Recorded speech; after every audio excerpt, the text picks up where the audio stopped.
Algoritma itu adalah merancang langkah-langkah sistematis untuk menyelesaikan suatu masalah. Jadi kalian akan belajar tentang merancang langkah-langkah yang sistematis untuk menyelesaikan suatu masalah.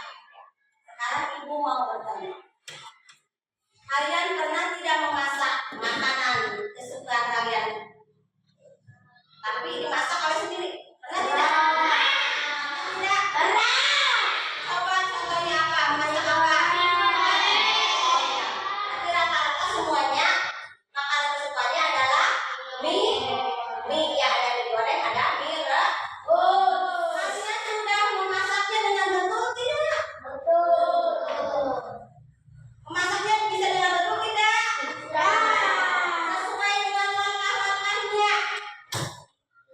Jadi kalian itu tidak cuma memasak mie dengan masak seperti biasa. Kalian itu harus memasak mie dengan menggunakan langkah-langkah yang betul ya. Kenapa Bu? Supaya nanti hasilnya betul, hasilnya enak ya. Tidak boleh ada langkah-langkah yang terlewati untuk memasak mie goreng itu. Atau kata lain, kalian itu harus berpikir runtut. Apa tahu tidak apa berpikir runtut? Berpikir runtut itu berpikir atau berpikir bagaimana caranya kalian menyelesaikan masalah secara sistematis. Bagaimana kalian mengerjakan sesuatu dengan langkah-langkah yang betul. Tidak boleh ada yang terlewat. Seperti memasak nasi goreng, memasak mie goreng. Coba kalian, ada langkah-langkah yang terlewati, misalkan bumbunya tidak dimasukkan, bagaimana rasanya? Tidak enak ya. Jadi kalian itu harus memasak mie goreng ini dengan apa? Dengan langkah-langkah yang betul supaya hasilnya apa? Enak. Seperti apa Bu bisa membuat mie goreng yang enak itu? Coba lihat di sini. Nah, di sini ibu sudah buatkan bagaimana cara membuat mie goreng yang betul. Nah, langkah-langkahnya ya. Misalkan ini. Yang pertama kita harus menyiapkan dulu bahan-bahannya. Kalian tidak boleh langsung merebus airnya. Tidak boleh, tapi harus menyiapkan dulu bahan-bahan dari mie goreng tersebut. Coba apa saja bahan-bahannya yang harus kalian siapkan? Ada mie instan atau mie telur biasa ya. Terus ada apa lagi? Ada telur. Apa lagi? Ada apa lagi? Nah, apa lagi? Itu adalah bahan-bahan untuk membuat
2, kelompok 3, kelompok 4. Sekarang kalian tuliskan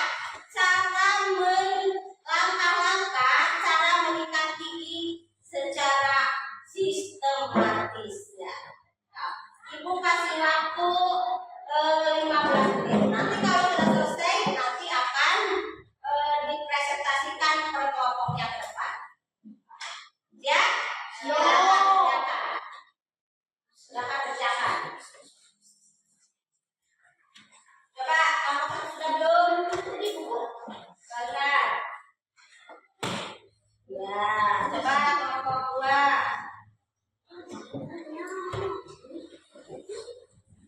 Coba.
Pinter banget teman-teman. Terima kasih semuanya ya. Kalian hebat-hebat ya. Kalian sudah bisa menuliskan langkah-langkah cara menyikat gigi dengan benar ya. Menyikat gigi itu bisa kalian lakukan setiap hari ya. Tapi di sini Ibu lihat ada berbeda-beda jawabannya yang tidak sama. Misalkan kelompok satu tadi ya, kelompok satu itu ada langsung menyikat gigi dulu ya, langsung menyikat gigi, tidak menyiapkan dulu air pasta gigi dan sikatnya, langsung ke menyikat gigi. Terus yang kelompok dua tadi, yang kelompok dua ya, tidak ada menyikat lidah ya, tidak ada yang menyikat lidah. Nah, berarti itu terlewati satu bagian, hasilnya tidak akan efisien, tidak akan sempurna, mulut masih tetap bau kalau ada yang terlewat. Untuk kelompok 3 sudah sempurna ya, kelompok 3 sudah sempurna ya, sesuai dengan yang di sini ya, di papan tulis. Yang kelompok 4 sama, kelompok 4 juga di sini. Kelompok 4 tidak dipunya, tapi langsung berkumur. Harusnya kalau menyikat itu dipunya dulu biar semua yang ada di muka atau yang ada di mulut bersih ya. Nah, sekarang Ibu ini punya gambar langkah menyikat gigi dengan benar. Coba di sini. Yang pertama yaitu siapkan dulu sikat gigi dan pasta gigi. Jadi kalian itu harus menyiapkan dulu sikat dan pasta giginya supaya kalian bisa langsung menyikat. Setelah itu apa? Yang kedua apa? Coba. Jangan dibasahi dulu sikatnya, tapi harus dioleskan dulu pasta gigi, baru dibasahi dengan air. Tadi yang kelompok berapa itu yang dibasahi dulu ada ya? Kelompok 2 ya. Tadi yang dibasahi dulu itu salah, tapi harus mengoleskan dulu pasta giginya, disikat baru dibasah. Terus yang selanjutnya apa? Bagian pada luar.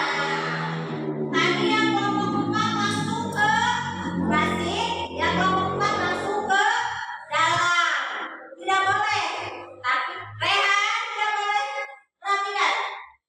Tapi harus menyikat gigi dulu dari luar dulu, baru tidak. Kalau ada yang terlewat, misalkan terlewat yang di dalam, bagaimana giginya? Bersih tidak? Tidak. Ya. Tidak. Pasti masih bau. Terus selanjutnya apa? Sikat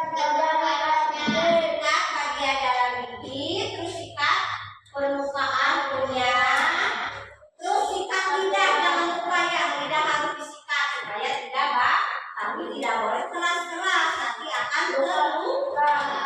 Terus yang terakhir, kumur-kumur dengan air hingga bersih, dan penutup adalah sikatnya harus dibersihkan dan disimpan di tempat yang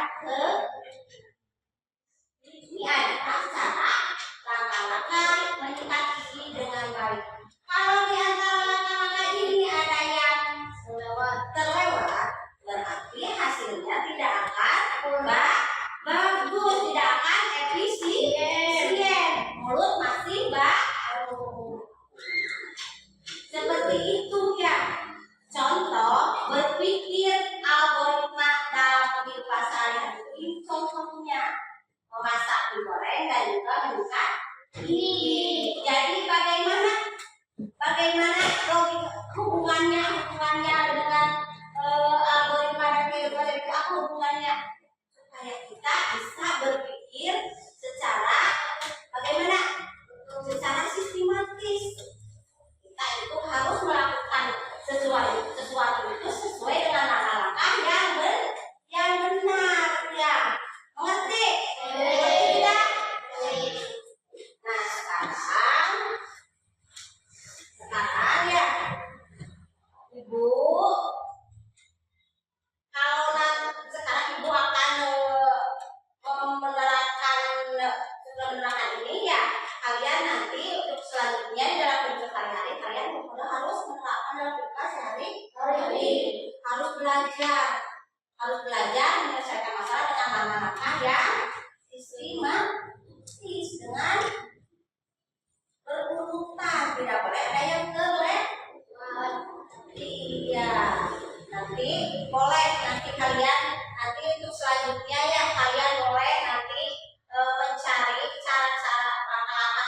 saja di dalam Google atau ChatGPT ya. Nanti untuk minggu depan kita akan belajar tentang bagaimana caranya menggunakan Google Chrome dan Google dan ChatGPT ya untuk nanti selanjutnya. Bagaimana? Menyenangkan tidak belajar coding ini? Menyenangkan. Apa kesan belajar coding ini bagaimana? Seru. Coba ini seru. Apalagi nih? Kenja. Pintar membaca, pintar. Bisa membuat kita menjadi fokus. Apalagi? Bisa tahu cara menyikat gigi dengan baik. Ya, jadi belajar coding itu menyenangkan ya, tidak susah, tapi menyenangkan. Kita menjadi pintar, jadi tahu bagaimana kita cara berpikir secara runtut, bagaimana kita cara berpikir komputasional di dalam kehidupan sehari-hari, bagaimana kita tahu bagaimana kita berpikir secara algoritma di dalam kehidupan sehari-hari. Kita itu harus menerapkan berpikir algoritma ini di dalam kehidupan sehari-hari supaya apa? Supaya nanti hasilnya efisien ya. Baik. Untuk materi hari ini ya, Ibu cukupkan sekian